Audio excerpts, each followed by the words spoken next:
بسم اللہ الرحمن الرحیم۔ السلام علیکم ورحمۃ اللہ وبرکاتہ۔ How are you? کیف حالکم؟ کیسے ہیں آپ سب؟ امید کرتے ہیں آپ سب خیر و عافیت سے ہوں گے۔ اللہ پاک سے دعا ہے کہ اللہ پاک آپ کی صحت، مال اور علم میں برکتیں نصیب فرمائے اور آپ کو اس پر عمل کرنے کی توفیق عطا فرمائے۔ آمین ثم آمین یا رب العالمین۔ چلیں جی اسٹارٹ کرتے ہیں۔ بسم اللہ الرحمن الرحیم۔ ہم پڑھ رہے تھے مخارج اینڈ اباؤٹ تجوید۔ تجوید کیا ہے، پروننسیشن کیا ہے، کس طرح سے ہوتی ہے، لیٹرز کون کون سے ہوتے ہیں، کہاں سے ادا ہوتے ہیں۔ تو مخرج نمبر 13 تک ہم کر چکے تھے، اس کو ریوائز کر لیتے ہیں پھر ہم آگے چلتے ہیں۔ حروف لسواویہ، حروف لساویہ، سا، زال اور زو۔ میں نے آپ کو کہا ہے نیم آپ کو نہیں یاد ہوتا تو آپ جسٹ اس کی پروننسیشن اور مخرج نمبر کو یاد رکھیں کہ کہاں سے ادا ہوتا ہے۔ زبان کی نوک جب آپ کے اوپر والے دان کی پوائنٹر کے ساتھ لگے گی تو آپ کی یہ تین جو لیٹر ہیں سافٹ والے یہ ادا ہوں گے، سا، زال اور زو۔ ٹھیک ہو گیا؟ اس کے بعد کا مخرج آج کا ہمارا ٹاپک ہے حروف صفیریہ۔ کون کون سے لیٹرز ہیں؟ زا، سین، صاد۔ آئی تھنک یہ بھی ہم لاسٹ لیکچر میں کر چکے ہیں، تو چلیے ریوائز کر لیتے ہیں۔ زا سختی والا ورڈ، سین سیٹی والا ورڈ، اور صاد اس میں بھی سیٹی نکلتی ہے پر منہ کو گول کرنا پڑتا ہے۔ ٹھیک ہے، یہ میں نے آپ کو ایک ٹرک بتائی تھی کہ جب آپ منہ کو گول کر کے لفظ ادا کریں گے تو آپ کی پروننسیشن اس کی بہتر ہو جائے گی۔ تو اب ادا کس طرح کرنا ہے کہ زبان کی نوک سے جب اوپر نیچے کے اگلے دو دانت، ٹھیک ہے، اگلے دو دانت آپس میں ملیں تو اگلے دو دانت آپس میں ملائیں اور پھر پیچھے سے زبان کی نوک کو لگائیں تو آپ کا زا، سین اور صاد جو ہے آسانی سے ادا ہو جائے گا اور سیٹ کی آواز بھی نکل آئے گی۔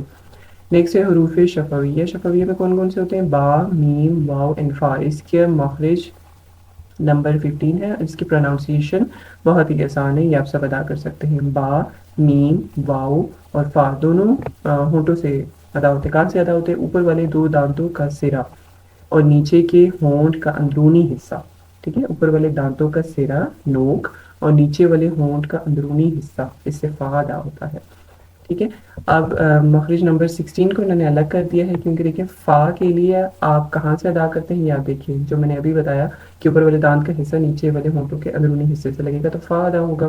اب یہ آپ کو ادا کرنا آتا ہے، مجھے پتا ہے یہ لیٹر ایزی ہے، لیکن آپ کو یہ پتا ہونا چاہیے، بتانے کا مقصد کہ یہ کہاں سے ادا ہوتا ہے تاکہ آپ آگے کسی کو بتا سکیں۔ ٹھیک ہے، اگر آپ بچے ہیں تو بڑے ہو کر آپ ٹیچر بنیں گے، کسی کو بتائیں گے، کسی کو سکھائیں گے تو وہ آپ کو ڈبل اجر ملے گا، اور اگر اسی طرح پیرنٹس ہیں تو آپ اپنے بچوں کو سکھائیں گے تو آپ ان کو بتا سکتے ہیں کہ یہ لفظ کہاں سے ادا ہوتا ہے۔ مخرج نمبر 16 جس میں با، میم اور واو، اب یہ دونوں ہونٹوں کو جب آپ آپس میں جوڑیں گے دیکھیں تو آپ کا یہ لیٹر ایزیلی ادا ہو جاتا ہے۔ تو کیا بند ہونٹوں کے گیلے حصے سے، اب گیلے حصے سے کس طرح سے ہے کہ با اور میم۔ اب با کے لیے دیکھیں جو تھوڑا سا اندرونی حصہ ہے، گیلا حصہ جہاں پہ، اس لیے گیلا حصہ کہا کہ جو اندرونی حصہ ہے ہونٹوں کو بند کریں گے، جو اندرونی حصہ ملے گا جب با ادا کریں تو آپ کو خود ادا ہو جائے گا با با۔ دیکھیں اندر سے جڑتے ہیں ہونٹ، تو بند ہونٹوں کے گیلے حصے سے با ہوتا ہے۔ اور میم کیا ہے؟ میم جو ہے آپ کا نیم، ہونٹوں کو بالکل اندر کی طرف آپ کریں گی اور خشک ہونٹوں کے حصے سے، بند ہونٹوں کے خشک حصے سے میم ادا ہوتا ہے۔ ٹھیک ہے، ادائیگی کا پتہ ہونا چاہیے کہاں سے ہوتا ہے، اور پروننسیشن اگر نہیں بھی ٹھیک تو آپ اس کی پریکٹس کریں گے تو ٹھیک ہو جائے گی انشاءاللہ۔ واو، اب واو کے لیے منہ کو گول کرنا پڑتا ہے۔ ٹھیک ہے، وا نہیں بولنا آپ نے، واو واو۔ اچھا یہ کہ اس میں ہم بتاتے ہیں کہ دیکھیے جب آپ انگلش کا بورڈ ہوتا ہے، جب کوئی اچھی چیز دیکھتے ہیں یا کسی کو اپریشیٹ کرتے ہیں یا بولتے ہیں نا واو واو واٹ اے ونڈرفل تھنگ، سو یہ اس طرح سے اگر آپ کو وہ بولنا آتا ہے تو آپ وہ ورڈ یاد رکھیں کہ واو کتنی پیاری چیز ہے، تو اس طرح سے بھی آپ یاد رکھ سکتے ہیں۔ تو کہاں سے ادا ہوتا ہے؟ ہونٹوں کو گول کرنے سے۔ ٹھیک ہے، گول کرنے سے، ہونٹوں کو گول کرنے سے آپ کا کیا ادا ہوگا؟ واو۔ ٹھیک ہے، مخرج نمبر 17، یہ میں آپ کو دوبارہ سے بتا دوں کہ ہم یہاں پہ پریکٹیکل اور تھیوریٹیکل دونوں پڑھ رہے ہیں۔ ابھی ہم مخرج کو کمپلیٹ کریں گے، تھوڑی سی صفات کو دیکھیں گے، بلکہ صفات کو ہم قاعدے میں ہی جا کے دیکھیں گے، پھر ہم آپ کو پریکٹیکلی بتائیں گے کہ ان کو ادا کیسے کرنا ہے۔ ابھی یہاں پہ بتانے کا مقصد یہ ہے کہ آپ کو بیس کلیئر ہو کہ لفظ ادا کہاں سے ہوتے ہیں، پھر جب آپ پریکٹیکل پہ جائیں تو آپ میرے ساتھ لفظوں کو صحیح طرح سے بول سکیں اور آپ کو پتہ ہو کہ لفظ کہاں سے ادا ہوتے ہیں۔ ٹھیک ہے، مخرج نمبر 17 ہے خیشوم، یعنی ناک کا بھانسا، جڑ، اس سے غنہ نکلتا ہے، یہ والا حصہ دیکھیں پکچر میں بھی آپ کو شو رہتے ہیں یہاں پہ، یہ دیکھیں یہ والا جو حصہ ہے نا ایک منٹ میں آپ کو پوائنٹ آؤٹ کر کے بھی دکھا دیتی ہوں. یہ والا حصہ اس کو ناک کا بانسا کہا جاتا ہے. ناک جڑ یہاں سے شروع ہوتی ہے, ناک یہاں سے, تو یہاں سے غنہ بھی ادا ہوتا ہے. اس سے حروف غنہ نون میم ادا ہوتے ہیں. یہ ہم قاعدے میں رولس کے ساتھ پڑھیں گے کہ غنہ کہاں کہاں پہ کس طرح سے ادا ہوتا ہے, لیکن غنہ نون اور میم دونوں پہ ہوتا ہے. تو یہ آپ اپنے پاس لکھ لیجئے کہ غنہ حرف نون اور میم ادا ہوتے ہیں کہاں سے, ناک کے بھانسے سے. ٹھیک ہے. اب اس میں نوٹ ڈاؤن آپ نے کیا کرنا ہے کہ آواز کو تھوڑی دیر ناک میں ٹھہرا کر گنگنی آواز میں پڑھنے کو کرنا کہتے ہیں. ٹھیک ہے. اب ناک کو کس طرح سے آپ یہ دیکھیں نون نون, اب آپ جب نون ادا کر رہے ہیں تو نون کے لیے دیکھیں آپ کی ناک سے آواز آ رہی ہے, آپ کو فیل ہو رہا ہوگا, گلے سے کہیں سے نہیں آ رہی. پیچھے جو ہم نے لیٹر سٹارٹ میں پڑھے تھے وہ حروف ہلکی اور مڈ حصے سے اور اینڈ حصے سے گلے کے اور ٹاپ حصے سے گلے کے ادا ہوتے تھے. ٹھیک ہے. اسی طرح کچھ ہونٹوں سے ادا ہوتے تھے, کچھ دانتوں کو پریس کرنے سے ادا ہوتے تھے. تو اس میں کیا ہے کہ آپ کی ناک سے آواز آتی ہے نون, اور جو آپ کا مخرج تو آپ کو پتا ہے کہ یہ والا نون کا مخرج کہاں سے تھا, کہ جب آپ زبان کی نوک کو اوپر والے دانتوں کے جوڑ کے ساتھ لگائیں گے تو نون ادا ہوتا ہے. یہاں پہ بیسیکلی آپ کو غنہ یاد رکھنا ہے کہ نون کے لیے غنہ ناک سے آواز آتی ہے.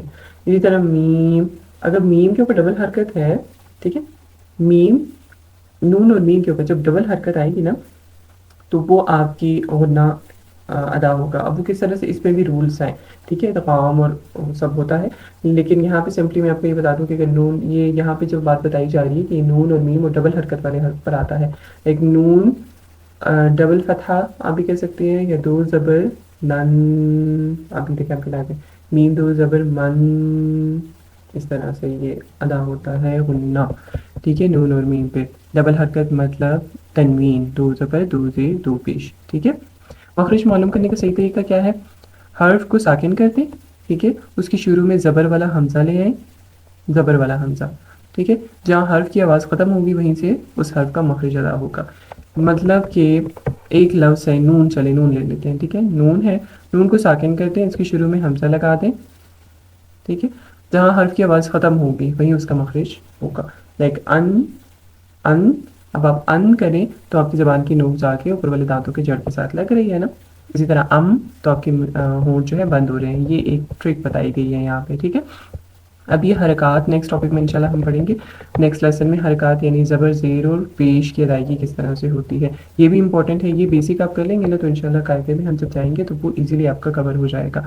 ٹھیک ہے. اب مخرج آپ کے ختم ہو چکے ہیں, اس کو آپ نے بہت اچھے سے یاد رکھنے ہیں. پلیز آئی ریکویسٹ یو کہ ان کو بار بار ریوائز کریں, بار بار ویڈیو کو سنیں تاکہ آپ لوگوں کو مخرج کلیئر ہوں, ادائیگی کلیئر ہو, تاکہ آپ کی جو پروناؤنسیشن جو ہم بیسیکلی سکھانا چاہ رہے ہیں وہ آپ سیکھ سکیں صحیح طریقے سے. ٹھیک ہے. آج تک کی ویڈیو یہیں تک رکھتے ہیں. انشاءاللہ ملتے ہیں اگلی ویڈیو میں, اور پھر زبر زیر پیش کی ادائیگی کو ہم سمجھیں گے. تب تک کے لیے اپنا بہت سارا خیال رکھیے گا, دعا میں یاد رکھیے گا, پریکٹس کرتے رہیے گا, اور کوئی بھی کوشچن ہو تو آپ کامنٹ باکس میں پوچھ سکتے ہیں. انشاءاللہ تعالیٰ آپ کو ٹائملی رسپانس دیا جائے گا, اور ویڈیو میں جو بھی آپ کی ڈیفیکلٹی ہوگی وہ کلیئر کر دیں گے. فی امان اللہ. السلام علیکم ورحمۃ اللہ وبرکاتہ.